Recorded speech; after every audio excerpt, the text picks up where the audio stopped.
नमस्कार साथियों, की फैक्ट में आप सभी का स्वागत है। आज हम लोग बात करने वाले हैं 2021 का एक ऐसा केस है जिसके बारे में सुप्रीम कोर्ट और हाई कोर्ट ने सीधे सीधे कहा है कि यह एक देश के खिलाफ युद्ध करने की साजिश है। यह मामला जुड़ा हुआ है धर्मांतरण से। 2021 में एक गिरोह को गिरफ्तार किया जाता है उत्तर प्रदेश एटीएस के द्वारा। उस Prashant Kumar ji ADJ law and order होते हैं, उनके द्वारा। यह मामला क्या था इसको समझिएगा। इसको समझने के बाद आपके रोंगटे खड़े हो जाएंगे कि किस तरीके की साजिश चल रही है हमारे देश के अंदर धर्मांतरण की, और जो धर्मांतरण किया जा रहा है वह किस तरीके से इस देश के खिलाफ एक तरीके से युद्ध करने की स्थिति को निर्मित कर रहा है। युद्ध करने की स्थिति ये मेरे शब्द नहीं है, ये शब्द है इलाहाबाद हाई कोर्ट के जज के, और सेम ही शब्द हैं सुप्रीम कोर्ट के जज के भी। तो ऐसा नहीं कि मैं इस चीज को बढ़ा चढ़ा करके बता रहा हूं, बिल्कुल नहीं। इस बात को सुनिएगा, समझिएगा, इसकी गंभीरता को समझिएगा। दो आरोपी पकड़े जाते हैं दोस्तों। एक का नाम होता है जहांगीर, एक का होता है उमर गौतम। उमर गौतम से आप समझ सकते हैं ये पहली पीढ़ी का, मतलब हाल फिलहाल में ही एक कन्वर्टेड हिंदू है। ये लोग पकड़े जाते हैं। ये लोग 1000 से अधिक मूक बाधिर, मतलब जो सुन नहीं सकते, जो बोल नहीं सकते, बच्चों और महिलाओं का ये लोग धर्म परिवर्तन करा चुके होते हैं। सोचिएगा, 1000 से अधिक मूक बाधिर लोगों का धर्म परिवर्तन करा चुके होते हैं ये दोनों। जब ये पकड़े जाते हैं एटीएस के द्वारा, तो इसके बाद इनका सरगना भी पकड़ा जाता है जिसका नाम है इरफान शेख। जब ये पकड़े जाते हैं तब ये तो बहुत गिड़गिड़ाते हैं, नहीं इस तरीके की कोई चीजें नहीं है। फिर जो मूक बाधिर बच्चे हैं जिनको कन्वर्ट कराया जाता है, हिंदू बच्चे हैं, और उनको टारगेट किया जाता है जो मूक बाधिर हॉस्टल्स हैं या जहां पे उनकी पढ़ाई होती है वहां से। और जो इरफान शेख है यह सरकारी कर्मचारी है, यह भी आप समझिएगा। और पूरे मामले को, पूरे बातों को मैं बताऊंगा आप लोगों को, और ये समझने की कोशिश किया जाएगा कि जो यार बोल नहीं सकते हैं, जो लोग सुन नहीं सकते हैं, जिनको विकलांग बोला जाता था, बाद में मोदी जी ने उनको दिव्यांग कह दिया, उनका धर्म परिवर्तन क्यों कराया जा रहा है। तो दोस्तों, उनके धर्म परिवर्तन के पीछे का राज ये था कि उनको कन्वर्ट करा करके और रेडिकलाइज किया जाएगा और उसके द्वारा देश को दहलाया जाएगा, मानव बम बनाया जाएगा। क्योंकि अगर वो पकड़े भी जाते हैं तो ना वो सुन सकते हैं ना वो बोल सकते हैं। उस तरीके की उनको ट्रेनिंग दी जा रही थी। और ये मैक्सिमम टारगेट जो था वो उत्तर प्रदेश के बहुत सारे जिले थे जहां से इस तरीके के बच्चे, मतलब उत्तर प्रदेश से 365 इस तरीके के बच्चे और महिलाओं का पता चला है जिनको इन लोगों ने परिवर्तित किया था इस काम के लिए। गिरफ्तारी 2021 में होती। मामला अब जैसे कि आप लोग जानते हैं, जैसे सब गिरफ्तार होते हैं इनके गिरोह जो हैं वो सब लग जाते हैं इनका जमानत कराने के लिए। उसी तरह इलाहाबाद हाई कोर्ट भी ये लोग पहुंचते हैं। इलाहाबाद प्रयागराज में कंफ्यूज मत होइएगा, कोर्ट का नाम अभी भी इलाहाबाद है, वो चेंज नहीं हुआ है, इसलिए मैं इसको इलाहाबाद हाई कोर्ट कह रहा हूं।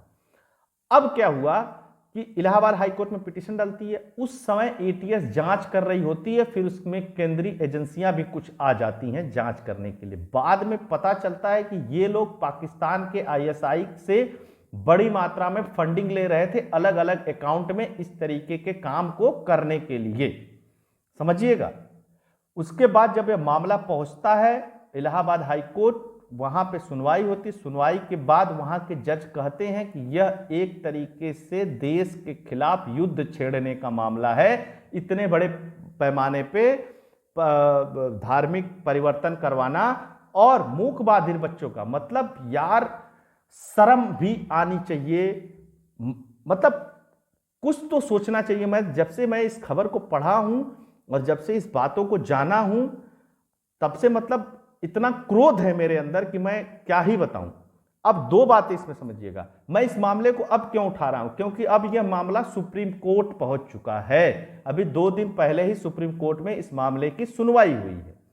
इसके अलावा एक बात और समझिएगा, इनकी गिरफ्तारी संविधान की धारा 121 ए के तहत हुई। 121 ए का मतलब देश के खिलाफ युद्ध छेड़ने का कृत्य। अच्छा जी, उसके बाद इलाहाबाद हाई कोर्ट ने इस तरीके की टिप्पणी करते हुए इनकी जमानत से मना कर दिया। मना तो कर दिया इलाहाबाद हाई कोर्ट ने। अब ये लोग कहां पहुंच गए भैया? सुप्रीम कोर्ट पहुंच गए। सुप्रीम कोर्ट पहुंच गए तो सुप्रीम कोर्ट ने बहुत सारी बातें की इसको लेकर के। उत्तर प्रदेश एटीएस को बुलाया, एटीएस से पूछा कि क्या ये छोड़े जाने योग्य हैं। एटीएस को 2 हफ्ते का समय दिया गया है कि इसकी जांच करके आप लोग बताइए कि क्या ये सब छोड़े जाने लायक हैं कि नहीं है।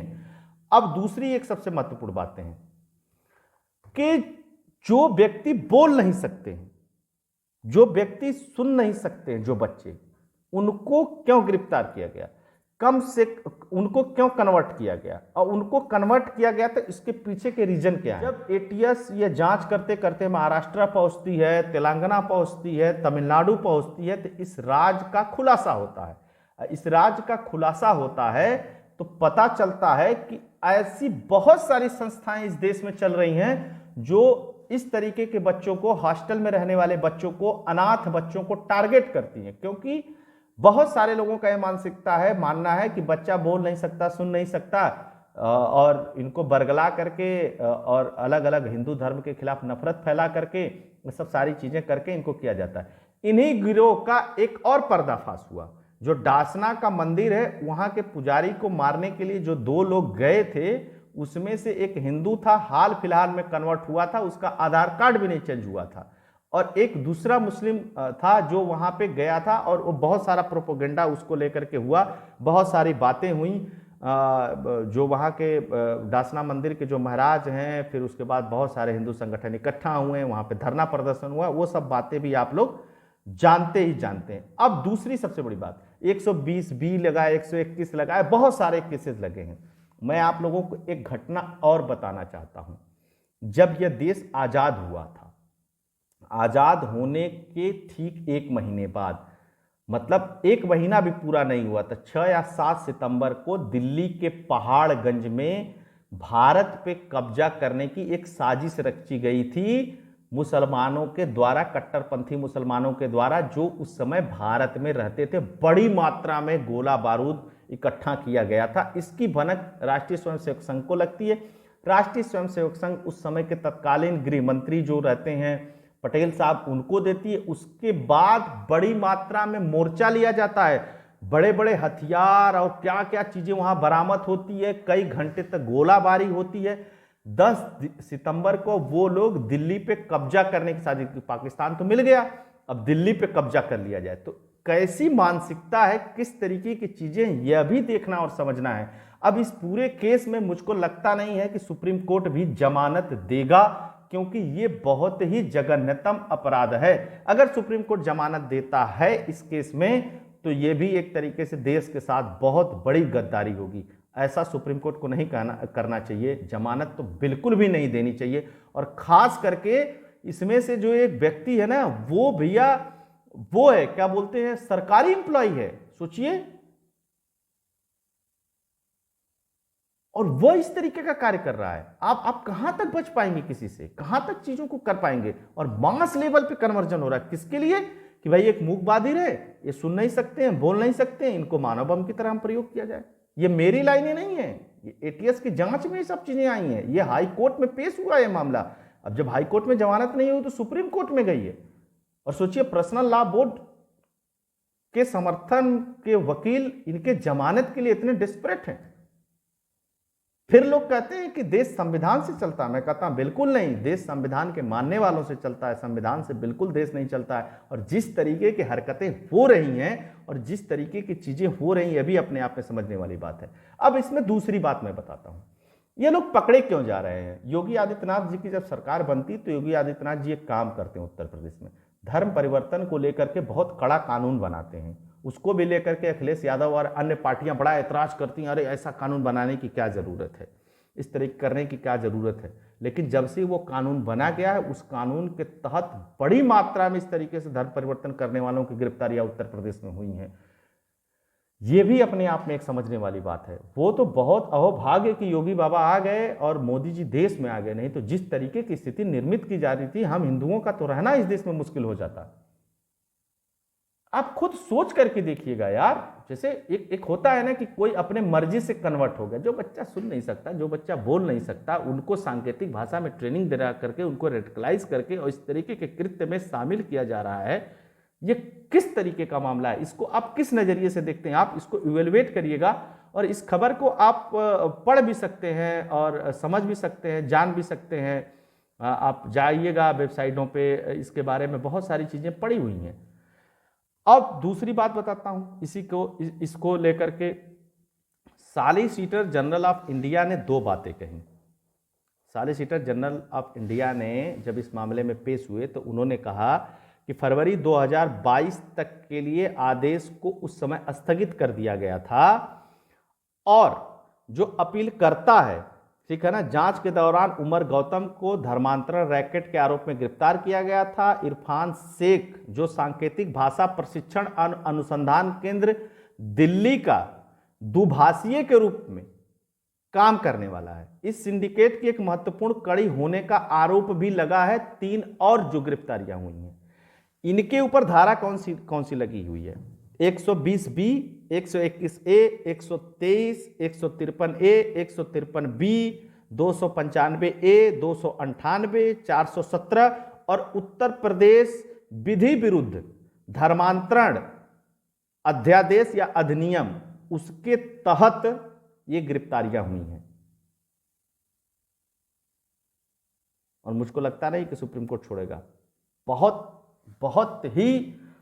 बहुत ही रेयरेस्ट ऑफ रेयर मामला है इस तरीके का। हालांकि रेयरेस्ट ऑफ रेयर तो नहीं कह सकते इसको, इस तरीके के और भी मामले चल रहे हैं देश में।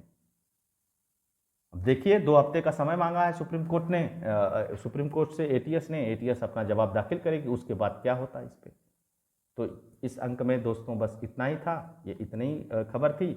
और आप लोगों से एक अपील रहेगी कि सचेत रहिए, सुरक्षित रहिए, बच्चों की देखभाल करते रहिए, आस पड़ोस पे भी देखते रहिए कि किस तरह की गतिविधियां चल रही हैं। अगर कहीं भी संदिग्ध गतिविधि लगती है तो तुरंत पुलिस को सूचना दीजिए, उसमें कोई कोताही मत बरतिए। यह मत सोचिए कि हमसे क्या मतलब है, बिल्कुल नहीं। यह देश रहेगा तभी आप रहेंगे और लोग रहेंगे, या जब देश ही नहीं रहेगा, आप ही नहीं रहेंगे, तो फिर इस देश का कोई मतलब भी नहीं रहेगा। तो सतर्क रहिए, सुरक्षित रहिए। जय हिंद, जय भारत। और वीडियो को अधिक से अधिक लोगों तक शेयर करिएगा, लाइक करिएगा, सब्सक्राइब करिएगा। बहुत बहुत धन्यवाद। जय श्री राम।